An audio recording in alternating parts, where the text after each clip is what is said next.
الله يا الله الله سبحان الله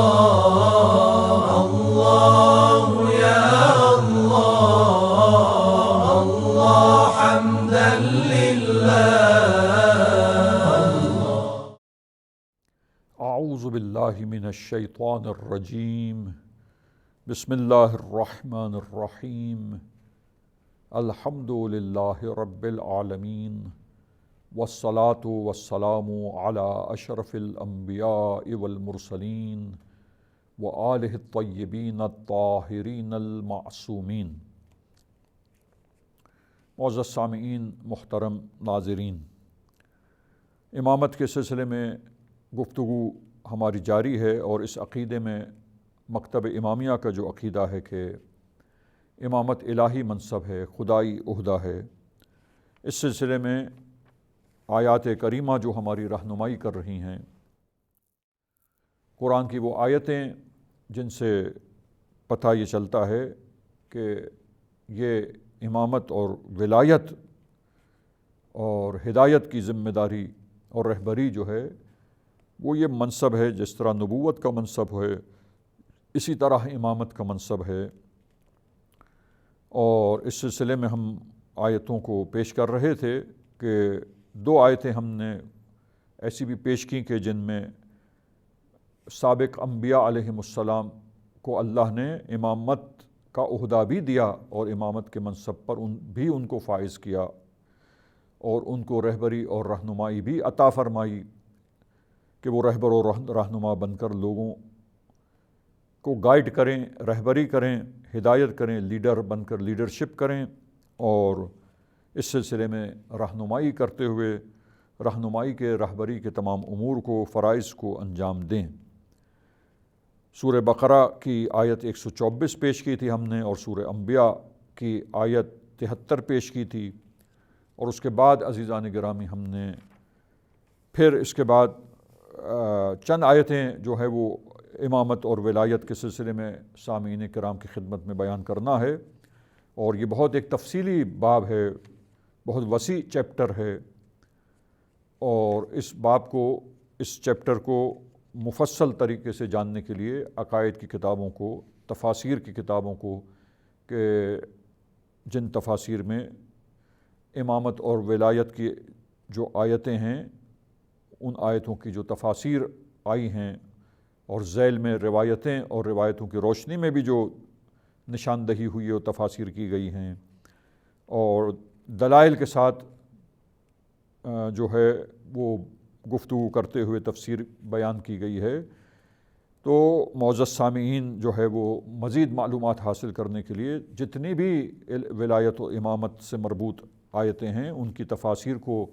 مختلف مفسرین اور ان کی تفاسیر کی طرف رجوع کر کے مطالعہ فرمائیں. اور اسی طریقے سے امامت اور ولایت کے چیپٹر میں اصول کافی میں، اور اسی طریقے سے اصول کافی میں امامت کے باب میں چاہیے، اور امامت کے سلسلے میں جتنی روایات ہیں، اور ان روایات میں بہت سی روایات ایسی ہیں کہ جن کے ذیل میں آیات کریمہ کی طرف اشارہ ہے یا آیات کریمہ سے استشہاد ہے، ان روایات کو وہاں سے مطالعہ کیجیے. اسی طرح دیگر احادیث کی کتابوں کے اندر بھی بحار الانوار ہے، دیگر تمام اہم کتابیں جو احادیث کے ریسورسز ہیں ان میں امامت کے باب میں اور امامت کے عنوان میں جا کر دیکھیے اور وہاں سے روایات کو اسٹڈی کریں، روایات کو مطالعہ کریں. اور اسی طرح جو ہے ان میں بہت سی روایتیں ایسی ہیں جو اہل تسنن کے منابع میں بھی کچھ تھوڑے بہت فرق کے ساتھ، تھوڑے بہت اختلاف کے ساتھ، کچھ ایسی روایتیں ہیں بہت ساری جو آپ کو شیعہ منابع میں ہونے کے ساتھ ساتھ اہل تسنن کے منابع میں اسی انداز سے یا تھوڑے بہت اختلاف کے ساتھ کافی ساری روایتیں وہاں پر بھی ملیں گی. اور اس عقیدے کے لیے یہ جو دلائل کے طور پر ہمارے پاس آیتیں اور روایتیں ہیں، یہ ایک بہت بڑا باب ہے، بہت بڑا چیپٹر ہے، بہت وسیع گفتگو، بہت ہی وسیع بحث اور ڈسکشن ہیں. تو عزیزان گرامی، ہم اختصار کے ساتھ چند آیتوں کو مثال کے طور پر یہاں جو ضروری ہے، جتنا لازمی ہے، وہ ہم سامعین کرام کی خدمت میں پیش کرتے ہیں تو سورہ مبارک نساء کی ورس نمبر 59 آیت 59 بھی ہم نے پیش کی تھی، اور آج ہم سورہ مائدہ کی آیت جو ہے وہ 67 ورس نمبر 67 آیت نمبر 67 جو ہے وہ سامعین کرام کی خدمت میں پیش کرتے ہیں۔ دلائل کے طور پر ہم ان آیتوں کو بیان بھی کر رہے ہیں کہ یہ آیتیں جو ہے وہ ہمارے مکتب تشیع اور شیعہ اثنا عشری عقیدہ جو ہے کہ امامت کا منصب اور یہ ولایت کا عہدہ جو ہے رسول اللہ کے بعد یہ سلسلہ جو جاری ہے وہ اللہ تعالیٰ کی طرف سے الہی منصب ہے، اور اللہ تعالیٰ نے اس کے لیے ہستیوں کو معین کیا ہے اور مشخص ہستیوں کو اس عہدے پر فائز کیا ہے۔ تفاسیر کو بھی ان آیتوں کی دیکھا جائے، شیعہ سنی تفاسیر کو، اور روایات کو بھی جو ذیل میں اور تفسیر کے طور پر ہے، اور جو ہمارے لیے اس آیت کے معنی کو مشخص کرتی ہے، ان روایات کی سے بھی رہنمائی لی جائے تو یہ مطلب جو ہم دلیل کے طور پر پیش کر رہے ہیں عزیزان گرامی وہ واضح ہوتا ہے قرآن کی آیت اور روایات سے۔ تو دیکھیے اب یہ سورہ مائدہ جو 5واں سورہ ہے، 67ویں آیت کریمہ، اس میں اللہ تعالیٰ کا ارشاد یوں ہوتا ہے، بسم اللہ الرحمن الرحیم،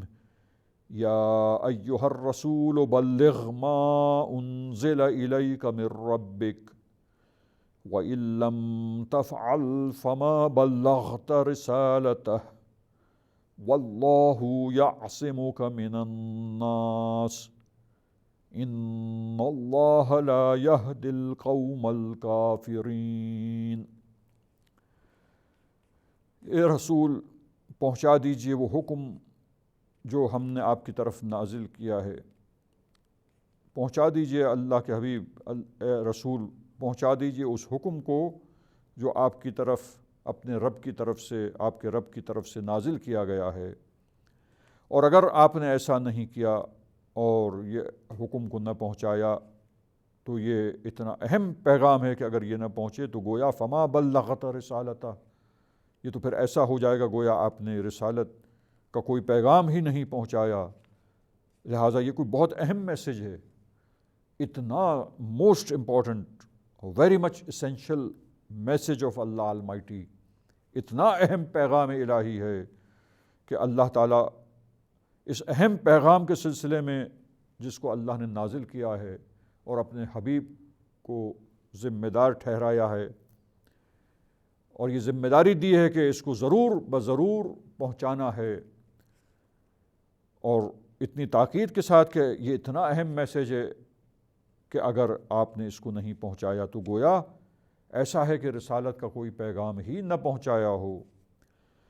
اور تسلسل آیت میں دقت کیجئے، توجہ فرمائیے، واللہ یعصمک من الناس،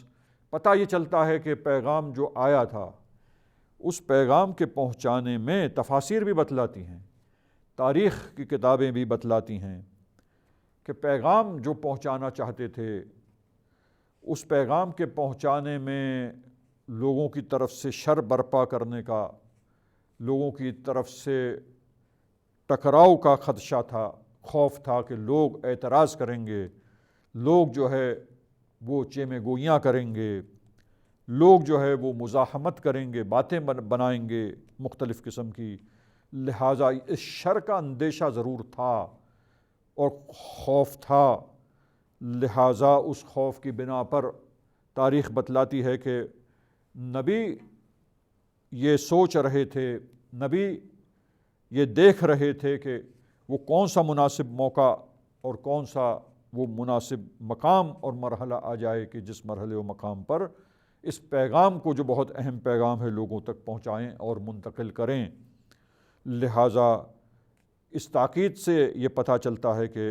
بہت ہی اہم میسیج تھا۔ دیکھیے یہ جب ہم مطلب کو پڑھتے ہیں، ایک مطلب جو بیان ہوتا ہے تو اس کے سیاق و سباق و قرائن سے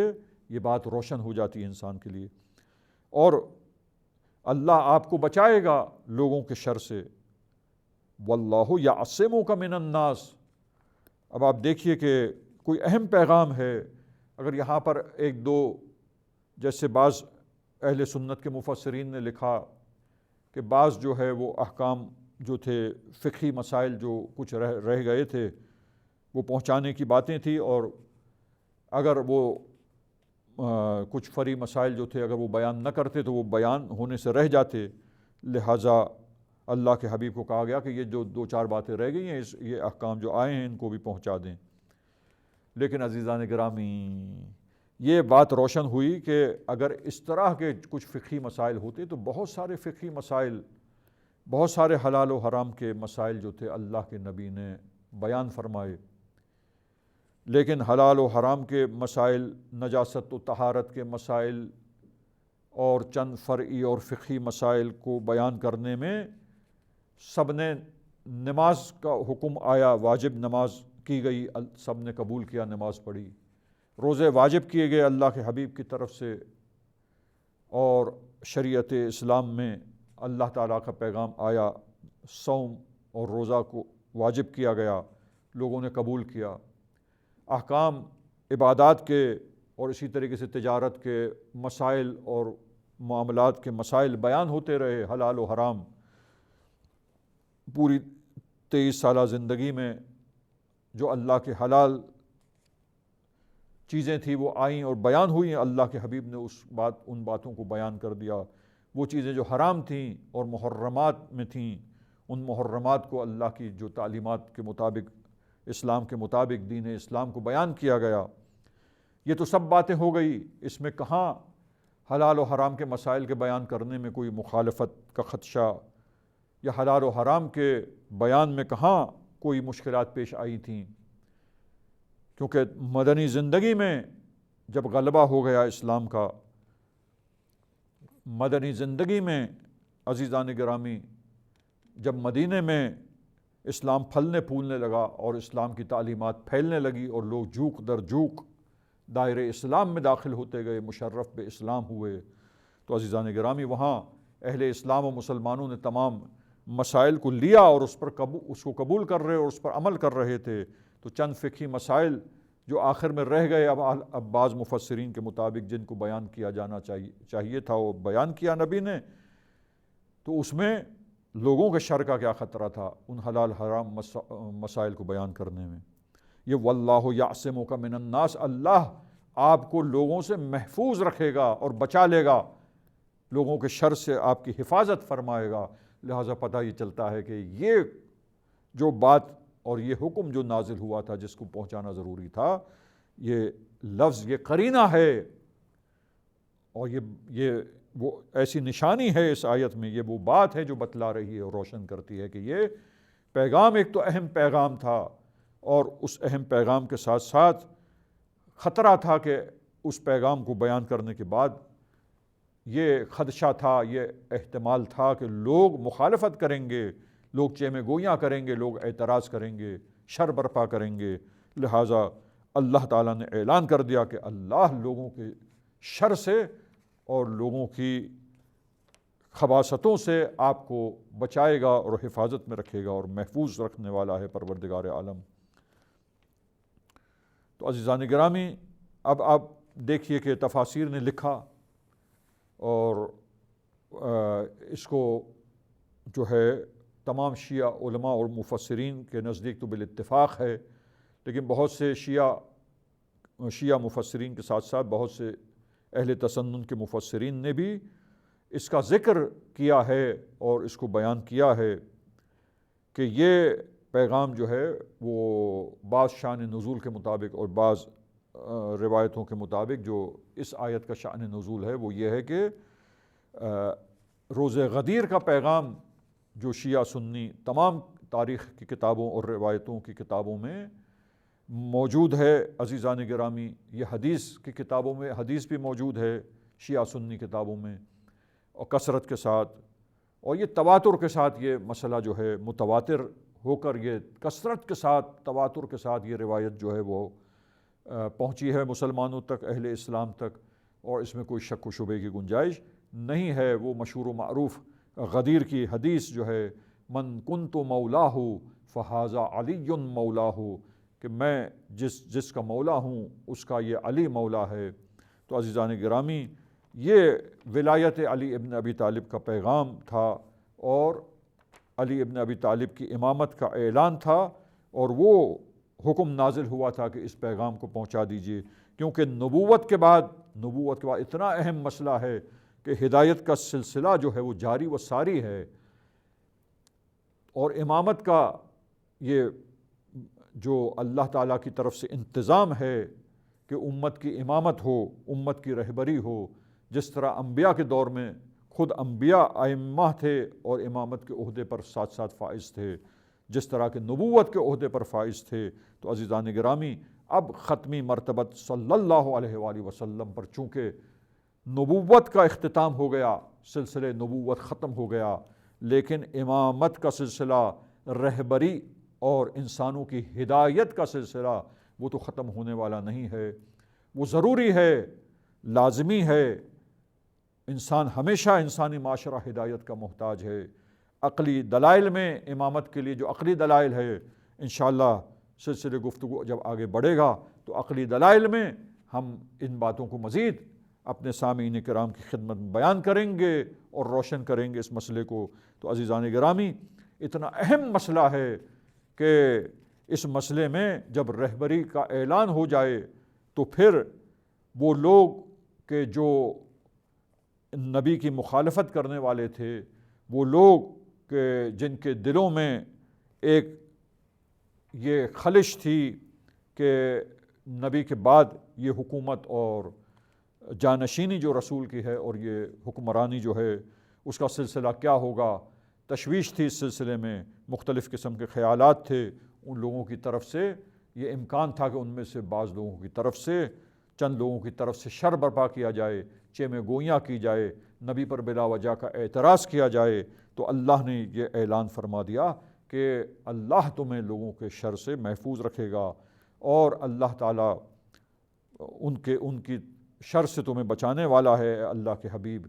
پس آپ اس اہم مسئلے کا اعلان کر دیں۔ پس یہ امامت اور رہبری اور یہ رہنمائی اور یہ سلسلہ ہدایت جس کو جاری و ساری رہنا تھا ختم نبوت کے بعد بھی، اور کون لوگ ہدایت کرنے والے ہوں، کون لوگ امت کے ہادی ہوں، کون امت کو رہنمائی کرنے والے اور سیدھے راستے پر ہمیشہ کے لیے تاکید کرنے والے ہوں، کون وہ شخصیتیں ہوں جو